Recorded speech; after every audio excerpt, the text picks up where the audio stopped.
A well-regulated militia being necessary to the security of a free state. The right of the people to keep and bear arms shall not be infringed. Cam Edwards, your host, glad to have you with us today. Thank you for tuning in to another edition of Bearing Arms, Cam and Company.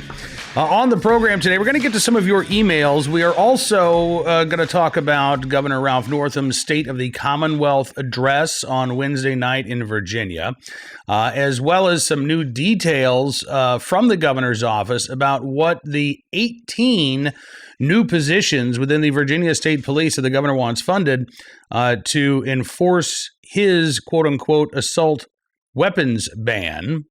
What those positions would actually be used for, again, according to the governor's office. As I mentioned, Governor Ralph Northam addressing the legislature last night, the new Democratic majority legislature in the state of Virginia.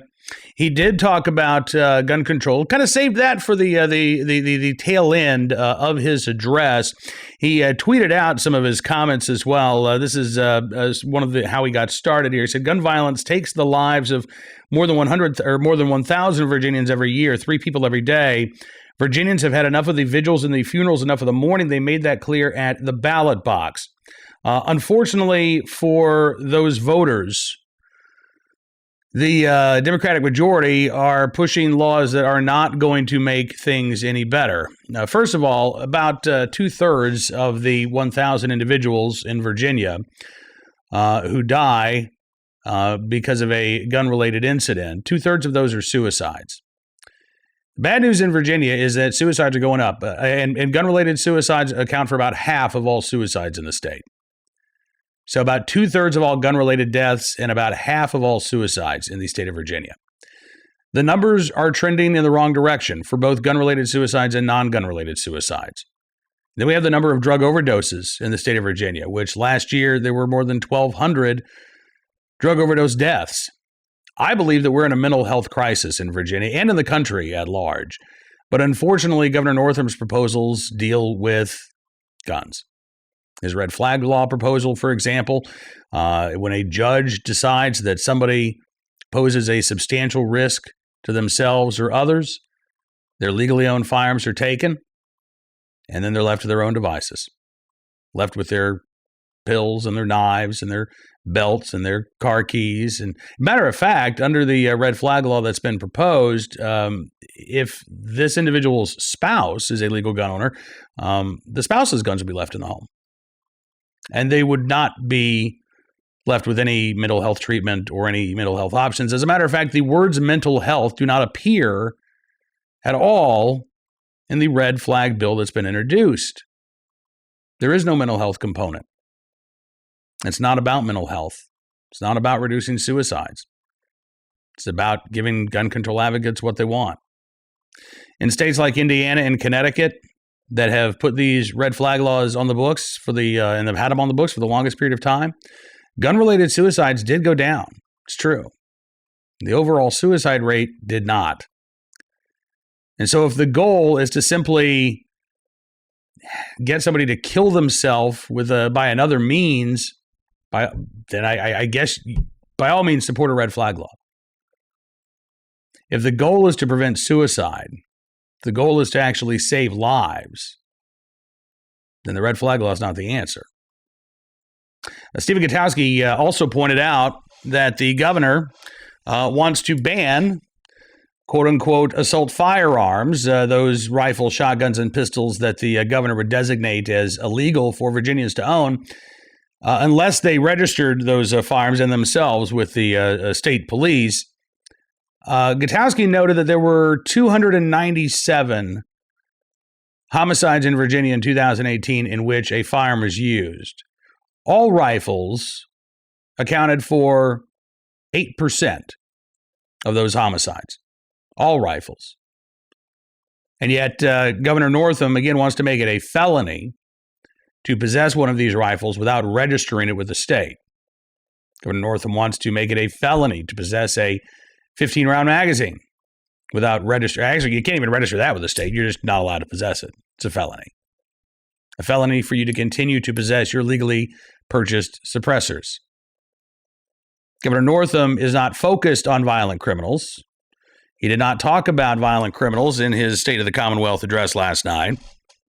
He is focused exclusively, it seems, on legal, law-abiding gun owners. Now, the governor said something else last night. He said, let's call it up here, Virginians spoke in November, and they expect votes and laws to make Virginia safer. Let's have an honest conversation based on fact, not fear. These laws are intended to keep Virginians safe, period. It's time to act. Well, the people did speak in November. People continue to speak after Election Day in November and in December and into early January. We now have 118 sanctuary communities in the state of Virginia. 96% of the counties in the state of Virginia have adopted Second Amendment sanctuary resolutions. The people spoke in November, they continue to speak. And I do believe that it's important to have an honest conversation, which is why I would like to extend an invitation to Governor Ralph Northam to join me here on Bearing Arms Cam and Company for an unedited, uncensored, unfiltered, civil, frank discussion about the proposed gun laws that he wants to put on the books in Virginia, what the constitutionality of those laws might be, what the consequences of those laws might be. I will let you know if we hear back from the governor's office. I will be. I've already reached out on social media. I'll be reaching out via email as well to invite the governor to appear here, and we can go as long as the governor wants. So the great thing about having a podcast and a web-based program, no time constraints. We can talk for 2 hours if the governor is willing to do it.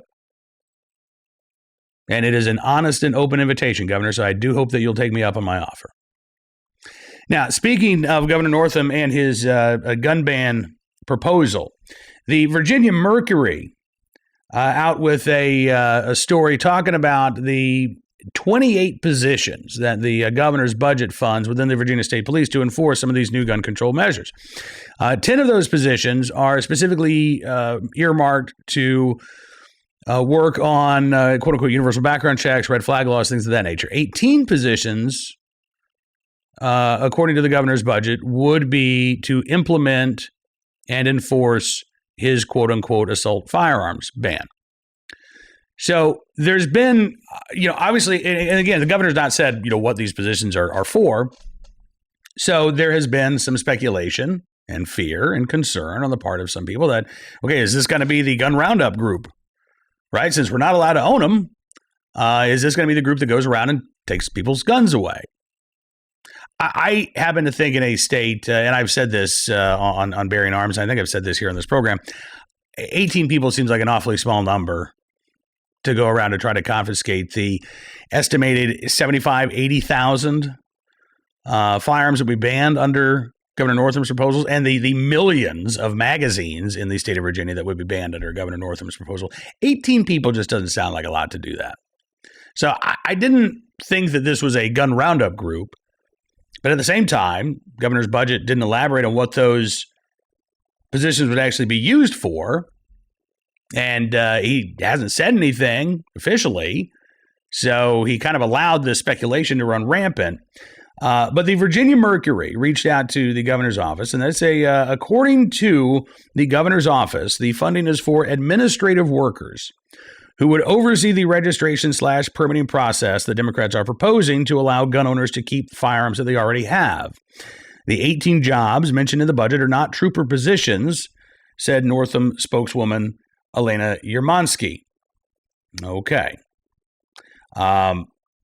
She says, quote, these 18 positions are for administrative staff to process applications and background checks for Virginians who apply for a permit to retain assault firearms that they currently own. Funding will also support the development of an IT system to manage applications and permits.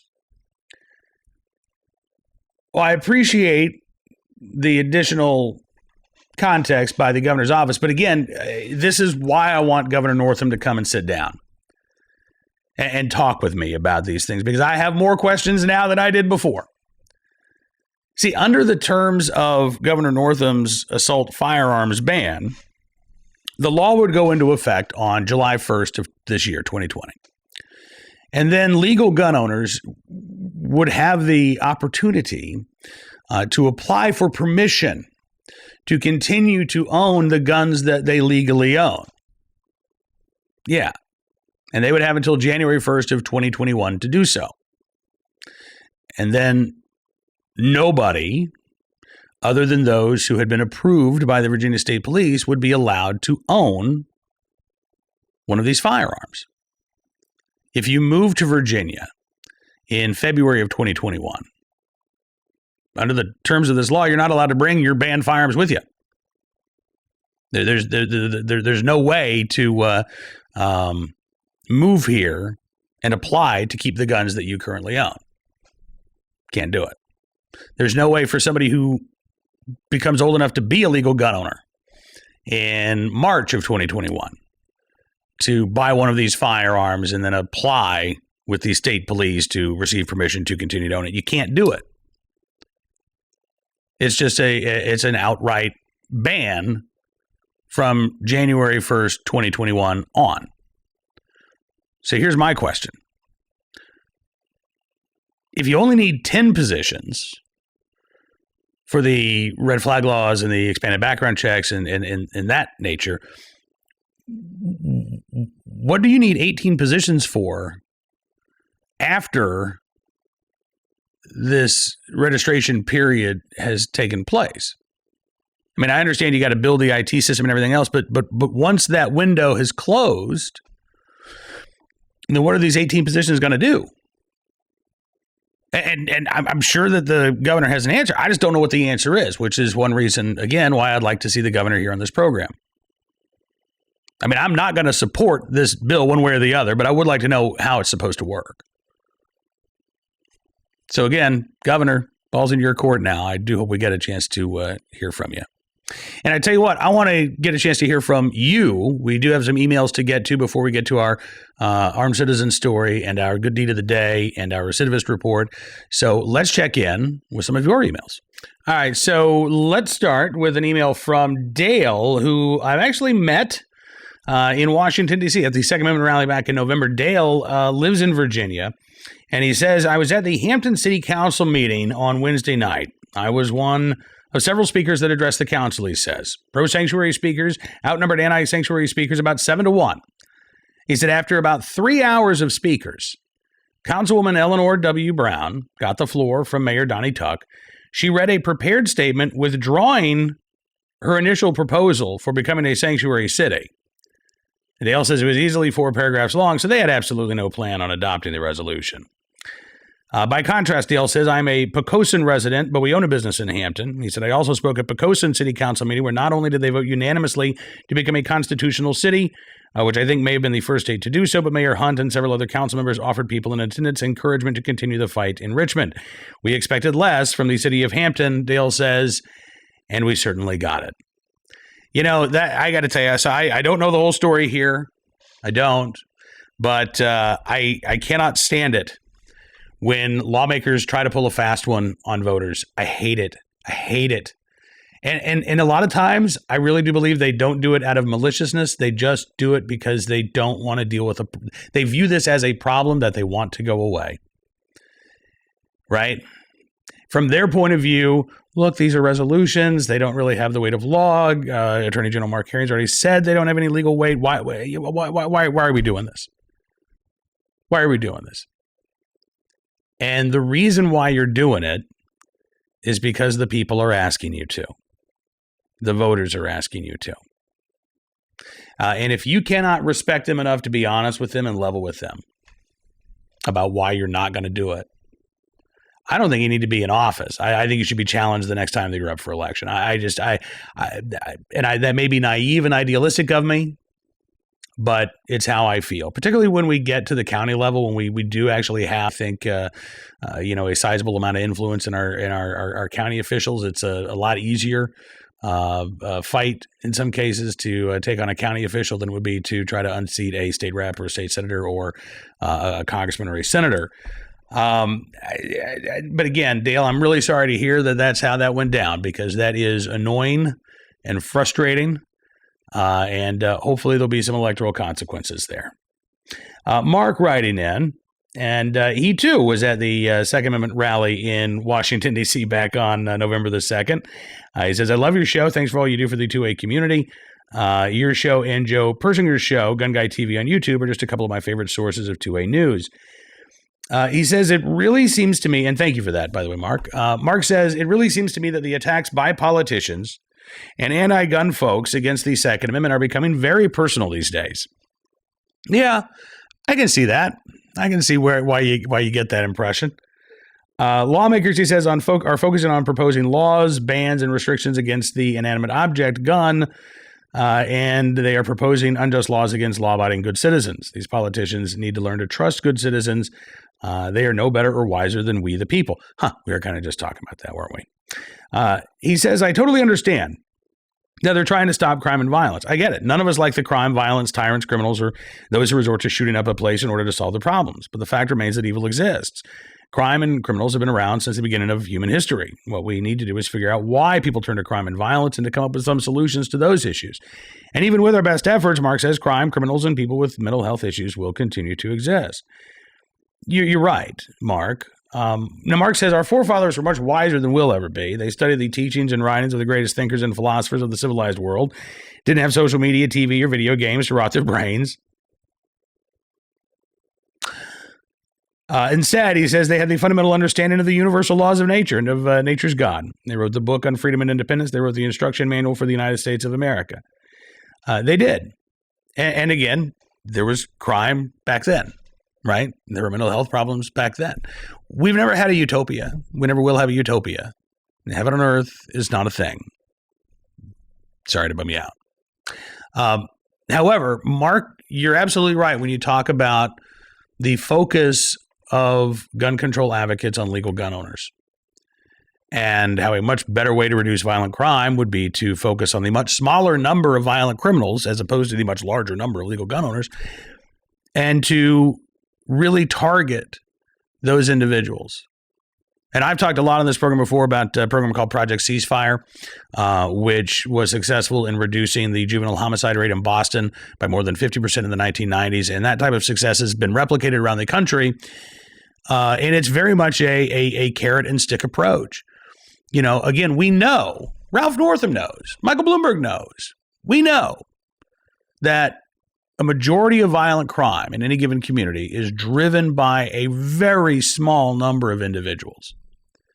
In a city the size of Chicago, Illinois, you might be talking about 5,000 people. In a city the size of Petersburg, Virginia, you may be talking about a few dozen, right? But they are the nexus, or what's the plural of nexus? Nexi? They're the nexuses, whatever. They're the drivers of violent crime. And if you can stop them, then you can dramatically transform these communities.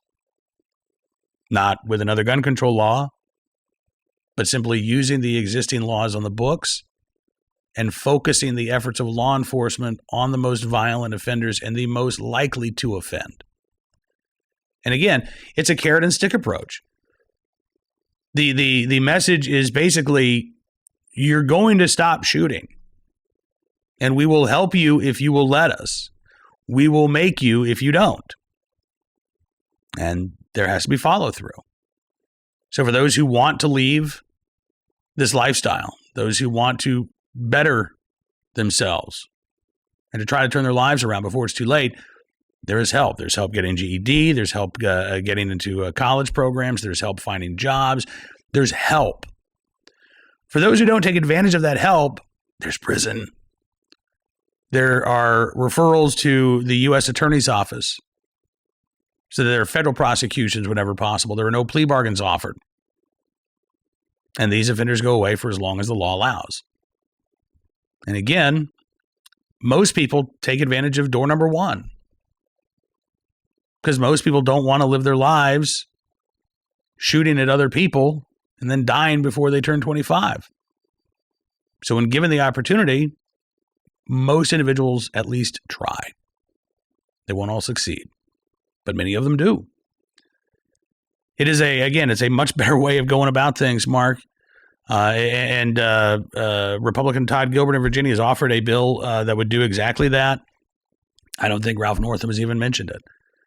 I don't think it's gotten any Democrat sponsors, because ultimately what gun control advocates really want, I mean, they yes, they want a crime-free world. But what they really want is a country in which it's not a right to own a gun.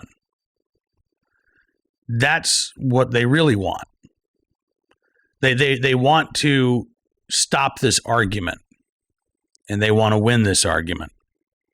And if it's not a right to own a gun, well, then they can do whatever they want, because it's just a privilege, as it is in New Zealand, where the prime minister there decided to ban, with the help of Parliament, some of the most commonly owned rifles in the country.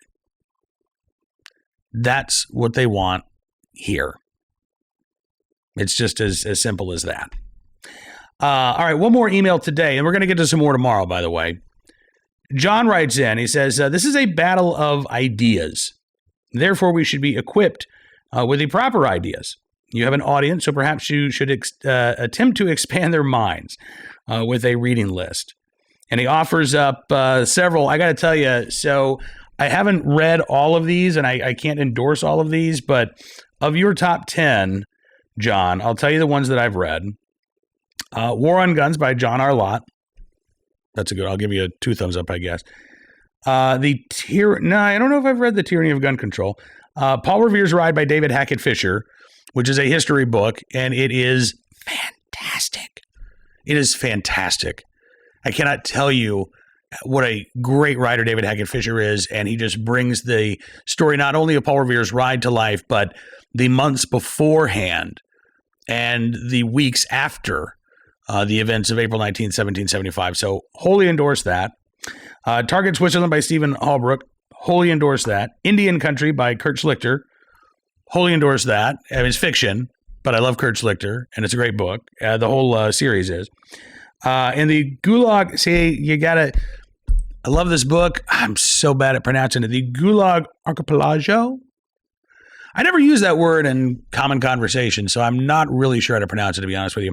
By Alexander Stolitsyn, the Russian or the Soviet dissident who was imprisoned in the Gulag and was really the first writer to bring a larger awareness of the Soviet Gulag system to the West.